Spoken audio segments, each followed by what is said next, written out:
Oh, I'm not filled with despair, but You're not crying? not yet. Oh my gosh. Oh. Oh, ouch.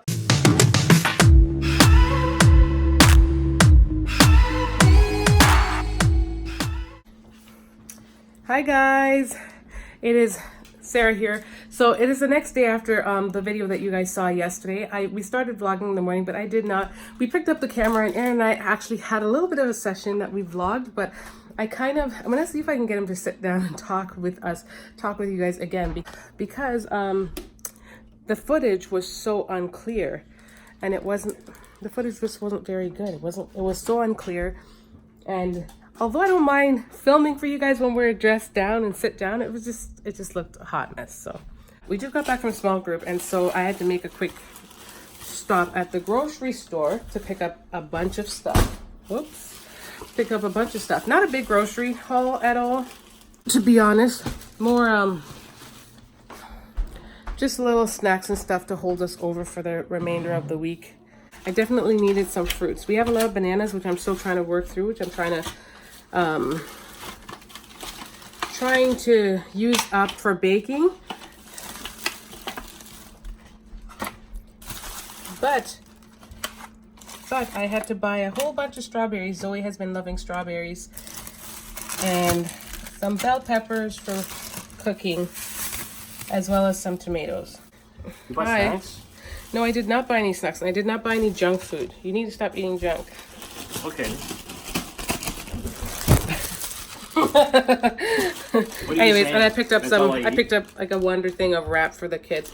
To be honest, I should have picked up cold cuts to go with that, because we have cheese, and it would have been good to put like some ham and roll it and cut them up. Terrible ideas. Anyways, come over here for a quick second. Let me talk with you. Talk with them. You want to talk to me? Yes. So yeah, in the footage that I ended up cutting out, I was talking to you about of hubby's reaction to my pregnancy test and how he actually felt about it. But are you disappointed? For real? Yeah, I am. You're disappointed, why? Well, I mean, because we're thinking about having another baby. Right? Yeah. Yeah. But it will happen when it happens. Yeah, of course. I mean, I'm not. No. I'm not filled with despair, but You're not crying? not yet. Oh my gosh. Oh. Ouch. Yeah, And I remember. whether or not he felt disappointed. I did feel disappointed. Well, it's all your fault. I'm joking. I thought we talked about that. Huh? We talked about how it's not my fault. At least I believe. It's not anyone's fault. I know. I'm being sarcastic. Oh. Oh my gosh. Because I'm not. I thought. Sometimes it's easy to think, is it me? Yeah, but when we went to go for a test and whatever before we had, before Nothing was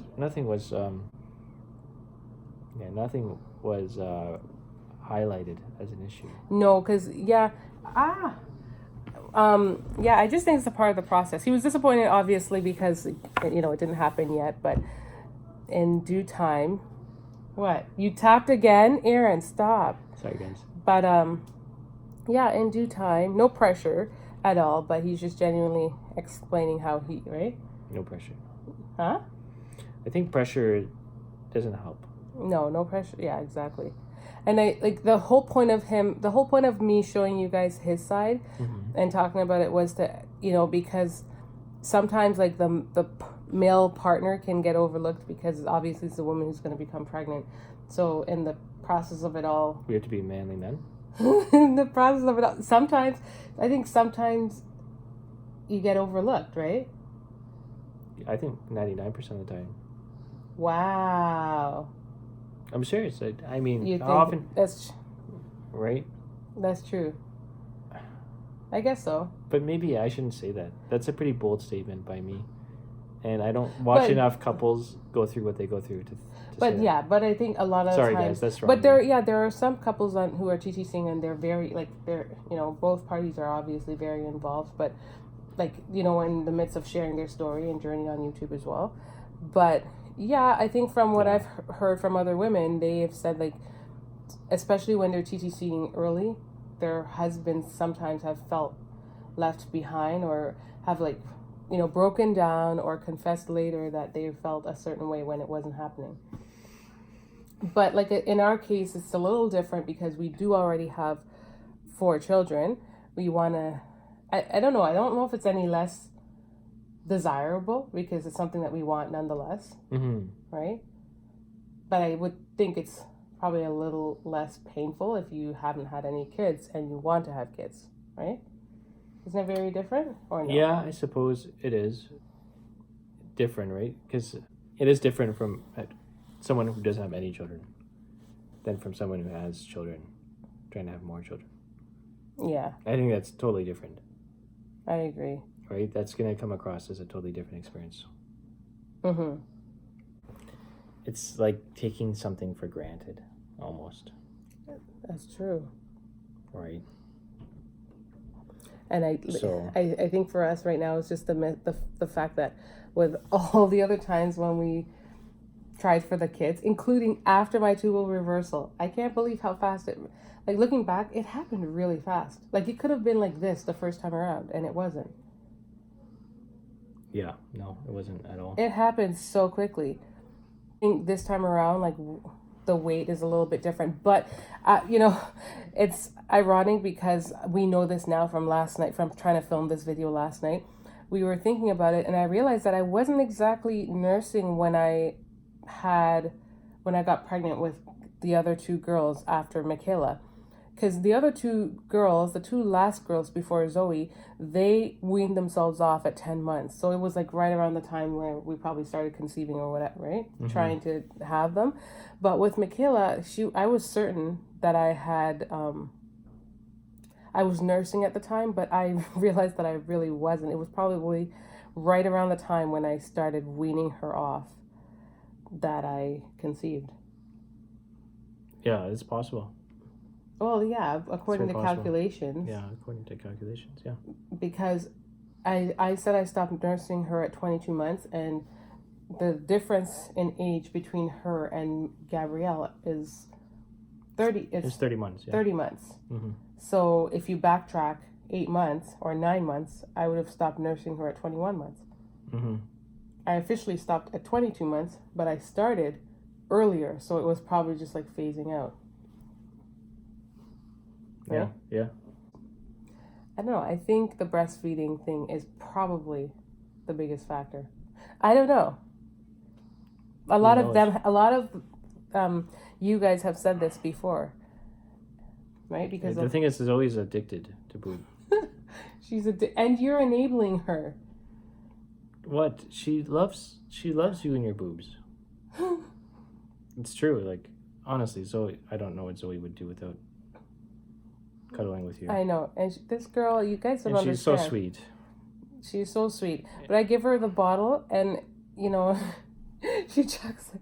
Throw that She away. likes water. She likes water, and she likes my coconut silk milk, but that has no nutritional And she likes juice. benefit. Sometimes. Yeah. But my milk, the milk that she likes, has no nutritional benefits. She just doesn't like the taste of whole milk. Breast milk has a lot of nutritional benefits. Babes, you're the one, you want them to be close in age. I'm not trying to say. You're sabotaging your own self. I'm not trying to sabotage, but I'm just saying, like, I think breast milk. So, Zoe will eventually wean herself. As her diet. I'm going to end up having to wean her. She is not going to wean herself. Let me just get this straight. If she's addicted, you know what you have to do with an addict. She's addicted. Yeah, but she needs to supplement. Like, she has to start liking the other milk. Yeah, she has to like before the you milk can wean before her. we can do that. Right? Because it's really that would be a health issue otherwise. For sure. So that was the whole point. I just wanted to touch base to let you get Sorry, guys. Things from his perspective to know his reaction. Did you actually think I was when I was going to tell you? Because I did. Because I did honestly thought you were. Symptoms.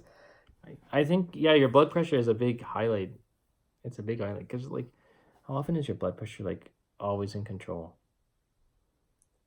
like steady, and you've eaten stuff that usually throws you away. Maybe my body's just going back, like I said. I hope so. It'd be nice. Right? Health-wise, yeah. Gosh. So, anyways, so moving forward. I bought that thing that I showed you. Oh, one of my subscribers, she said her husband reacted the exact same way when she showed it to him. That is... Honestly, that is not going to help anything. I don't know. I know. A lot of women say it does. So... Okay, well... What if the first time we used it happened? Would you say it's it? No. You weren't gonna say that. No, not a chance. What are you gonna sponsor pre-seed after? Yes. This stuff really works, guys. It does. I'll do a video on it. But back to what we were saying for a second. When we were talking about it yesterday, we did mention someone in their comments had mentioned about like after like they've had their tubal reversal and it didn't work, and now they are doing IVF. So I was talking to you about that because I was saying like, oh yeah, she knows a lot about IVF that I didn't know she knew. And not from personal research per se, because it's not something I've ever considered. That's what everyone says. Babes, I'm serious. Stop lying. But it's not something I ever... Why would I, like... I was joking. Yeah, it's not something I've ever considered, but obviously it's a good option for, people who have been trying and who really, want to, like, start a family or expand their families. But I'm very thankful my procedure worked, because that was my biggest fear. You remember my fears about that? I was like, oh my goodness. Yeah, you were worried. Well, especially when the doctor told me he only did one of my tubes. Yeah, that's what he said. I paid for two, buddy. Should have given me half off. Right? I was really... Can you imagine? I don't know. I was just like taken aback. And I was like, what? Oh my goodness. What if it doesn't work now? So that's another thing, right? I'm still at a loss with this. Does that reduce my chances every month? Am I now still on... I thought you said, he said, no. That's what he said. Yeah, it shouldn't affect your chances at all. Every month. Every month. I think you asked him that. And I ask, but, I don't know. As time progresses, other people have asked me too, and now it's like put it back in my head, and I'm just like, I don't know. Especially now that I'm in this state.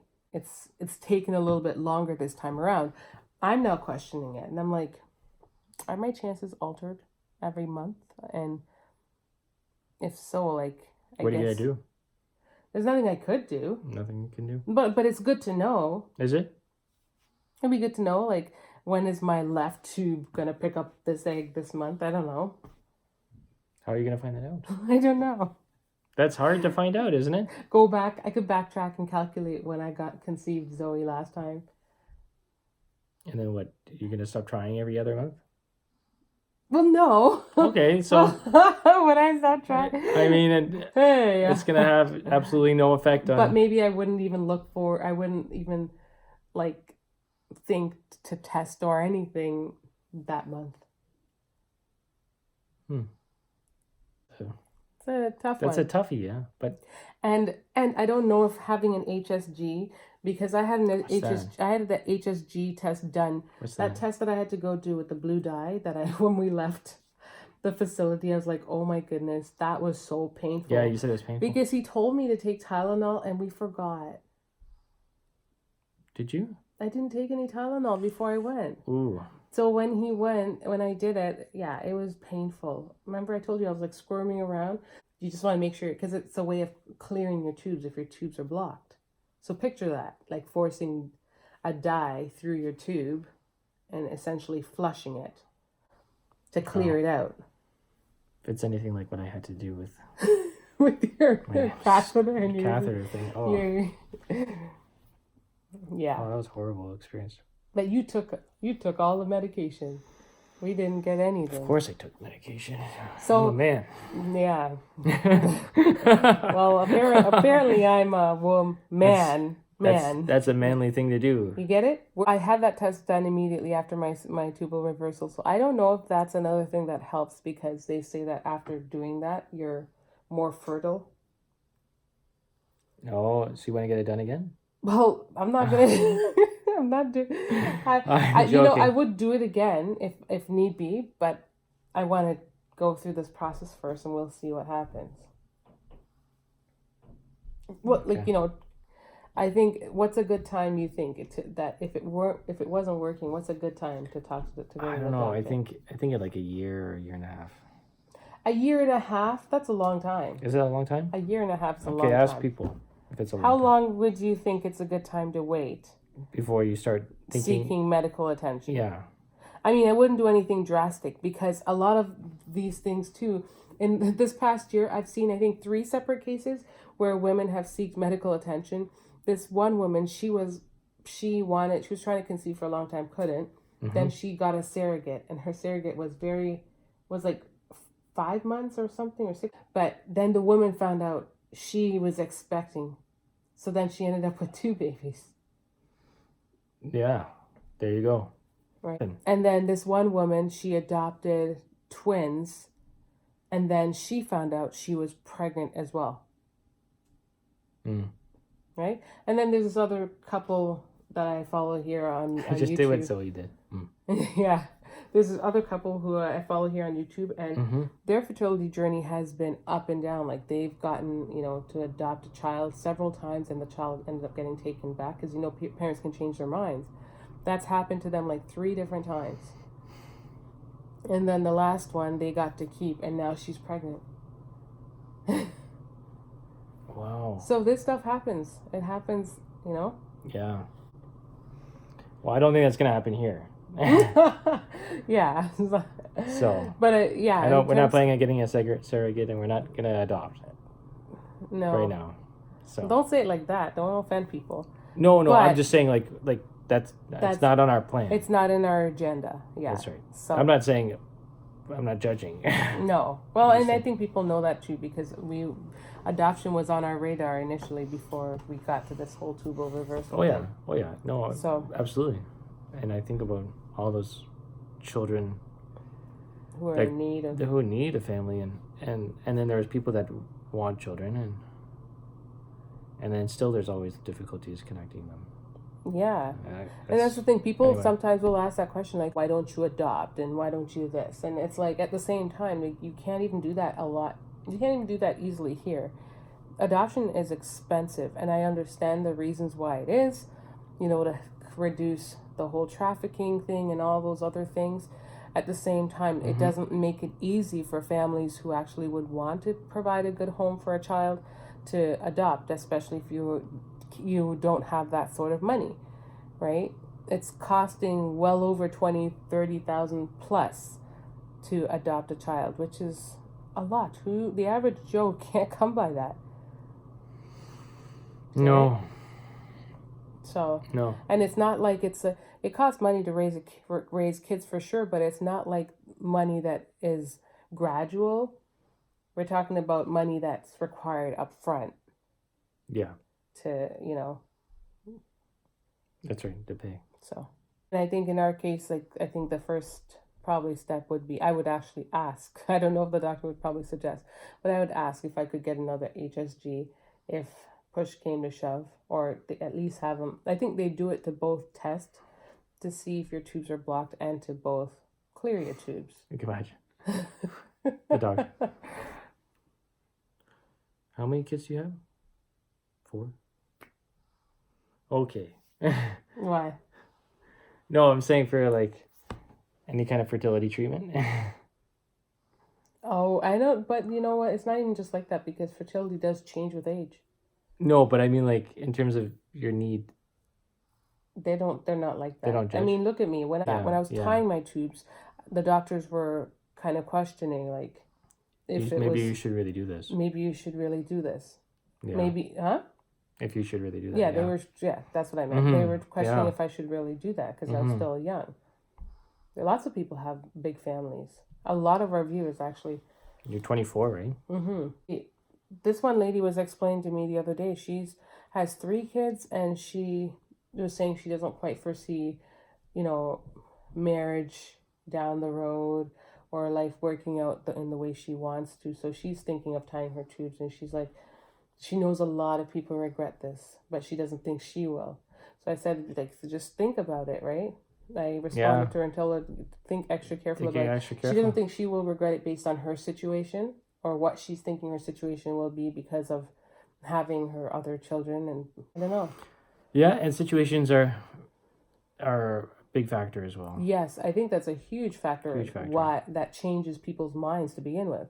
When your mind gets made up in the moment, it's very different. And when I've seen a lot of people as well on my channel who talk about the changes that come about when, down the road you meet someone else or you get remarried, and that person may not even have any kids, and they might want children, and then your heart is pushed or pulled in a different direction, and you can't do anything because your tubes are tied. And I mean, yes, you can do something about it, but as a lot of us have experienced, it does cost a lot of money. And I honestly, if we didn't sell our home, I don't know if we would have, it would have been very difficult.